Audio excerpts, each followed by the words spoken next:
Welcome to Kraken's Garage. I'm your host, Eric. Today we're going to install a Yoshimura pipe on the Benelli TnT 135. Looking forward to this. Let's get to it. This is a bit of a love-hate relationship for me because I personally love the dual Italian trumpets that are happening here. So I'm sorry to see those go, but I've watched too many videos of people that remove the catalytic converter and just left the pipes on, and the bike's too bloody loud for my taste. We're gonna do a sound bite of how she sounds with the stock muffler, and we'll do one after with the Yoshimura pipe on it as well. To be fair, it doesn't really resonate well on the microphones on the camera, so it is what it is. I'll do the best I can do to give you an example.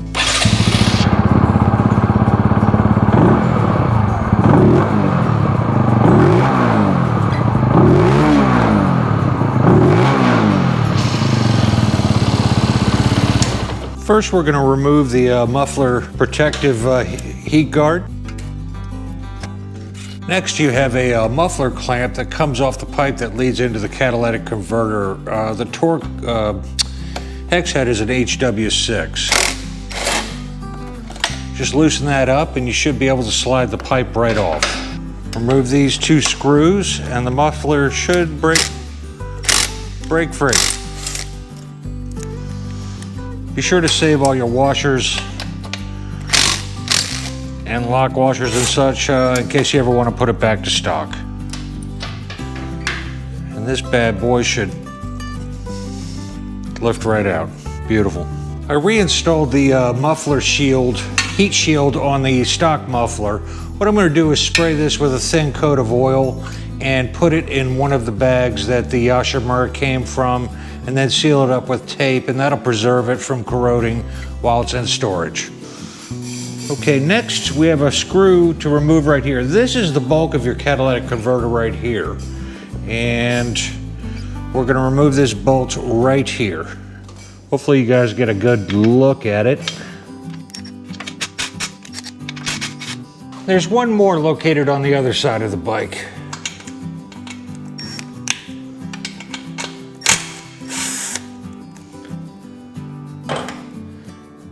You can see this is free floating now. Next, we're gonna move the oxygen sensor. Be sure and it takes a 17-inch millimeter open-ended socket to get it out. Take it easy on this. I mean, you don't wanna manhandle this or you'll break these wires and you'll have to buy a new one.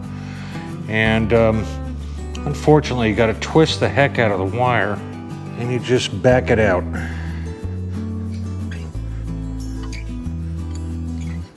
After you get the oxygen sensor out, just kind of let it dangle for the minute.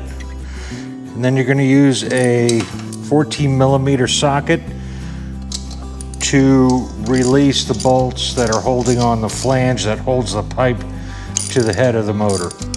Once you loosen them up, you should be able to loosen it enough to get the bolts and all the washers. There is a lock washer and also a regular washer. Be sure you get them both.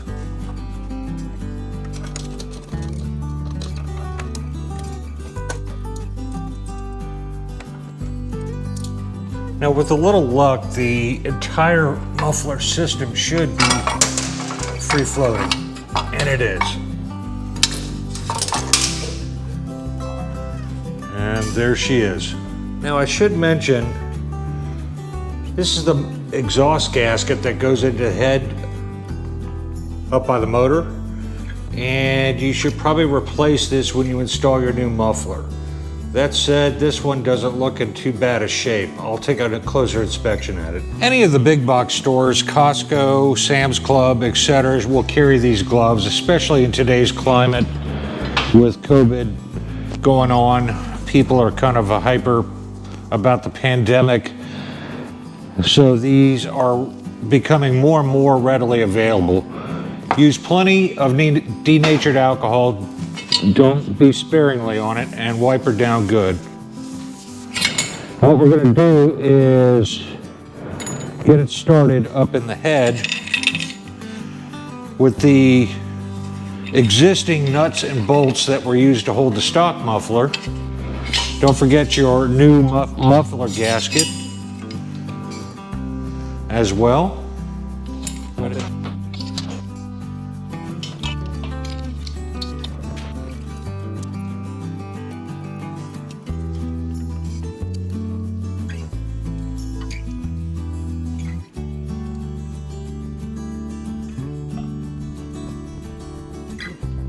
First, we have to install this adapter for the oxygen sensor, which screws right in here. Snug it down with a 22mm box wrench. Don't over tighten it, but get her good and firm.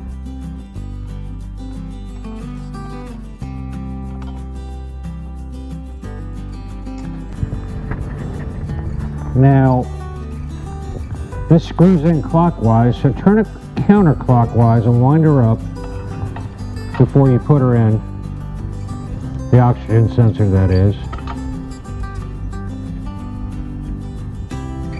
And as you screw it in, you see she's unwinding and looking pretty good. Go back to your 17mm socket.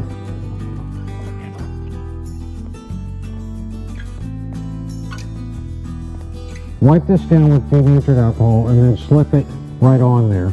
There's hooks on here that will be used for springs to hold it together, and I'll show you how to use the spring tool in just a minute on that.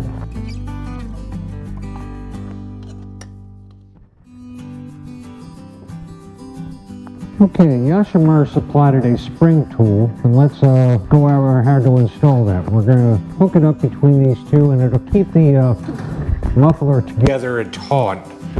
Really a slick idea.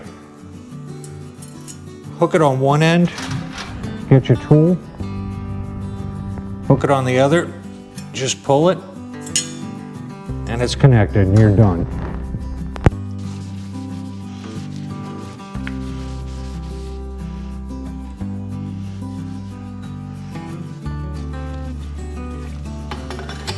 Just slip this right on till the screws line up.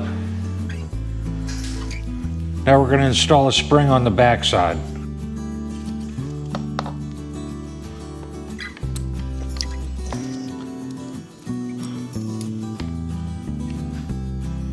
Be sure to use some blue Loctite on the bolts that hold the can to the frame.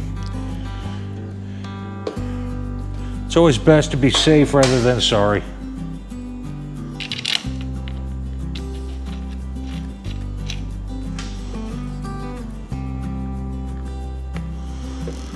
Don't need a whole bunch, just enough to get the job done.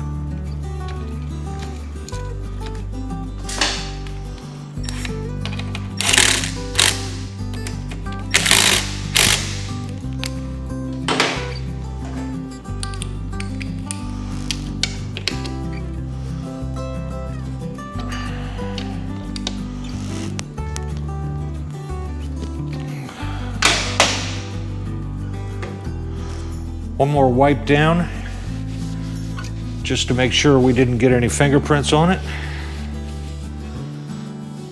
Be sure to use some blue Loctite on the bolts that hold the can to the frame. It's always best to be safe rather than sorry.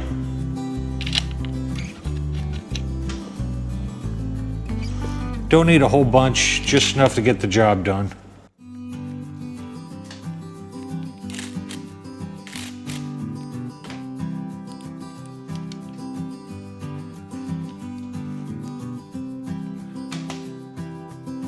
One more wipe down, just to make sure we didn't get any fingerprints on it.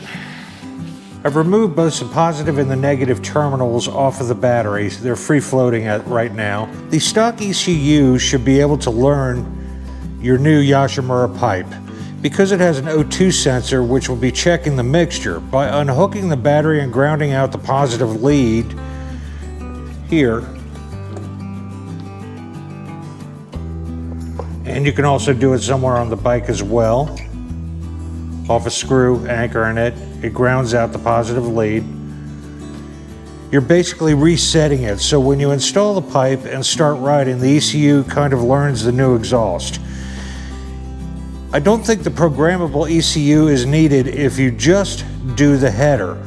But if you do a big bore, cam, modified intake, larger air filter, yes, the programmable ECU would be required.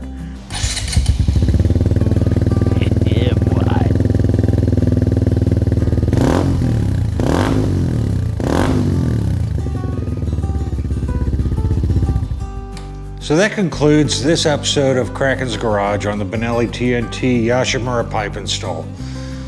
2 thumbs up from me. I really don't know how it performs yet.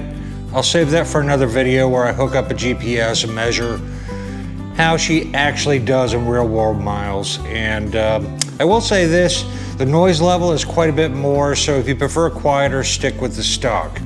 Nothing wrong with that. Given the choice between the two, I'm looking for a little more, not performance or horsepower, just for it to breathe better and get through his existing power range versus wheezing a bit. We'll see. I'll probably get a lot of discussion from some of the people that are far more brighter than I am regarding how I reflash the ECU, the fuel map reader, by grounding out the positive. We'll see how that works. Several have told me that it works just fine. If you get into a big bore kit and a larger cam and air cleaner and things like that, then you're going to need quite a bit more juice to make that happen, and that's where a fuel mapping sending unit is absolutely detrimental and required. I'm super happy with how the install went. It was super easy, no fuss, no muss. Everything went exactly like it should for a change. No missing parts. 2 thumbs up to Yoshimura on that. For those of you who don't know, Kraken's Garage is haunted. My ghosts pop up all the time. Asking you, if you like this video, give it a thumbs up. If you don't like it, give it a thumbs down. If you want to see more, hit the subscribe button down in the corner, and I'll see you in the next one. And remember, folks, go riding when you can, because it's good for ya.